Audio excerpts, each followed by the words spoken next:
अस्सलाम वालेकुम दोस्तों, डेली अपडेट्स में खुश आमदीद। दोस्तों, तुर्की में यूरोप और एशिया को मिलाने वाले दुनिया के सबसे लंबे पुल का इफ्तिताह कर दिया गया।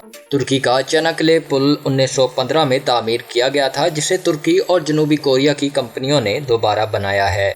तुर्की और जनूबी कोरिया के वज़राए आज़म ने मुश्तरका तौर पर पुल का इफ्तिताह किया। दुनिया के सबसे लंबे सस्पेंशन पुल की तामीर पर $2.8 बिलियन की लागत आई है। चनाक्ले पुल की लंबाई 4.6 किलोमीटर है और इसकी तामीर का काम 2017 में शुरू किया गया था। पुल की तामीर में 5,000 वर्कर्स ने हिस्सा लिया।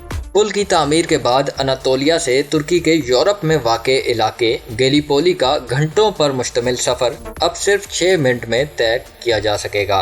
अब तक के लिए इतना ही दोस्तों। मज़ीद वीडियोस के लिए मेरे चैनल डेली अपडेट्स को सब्सक्राइब कीजिए और बेल आइकॉन पर क्लिक कीजिए ताकि मज़ीद आने वाली वीडियोस आप तक सबसे पहले पहुंच सकें। अल्लाह हाफिज़।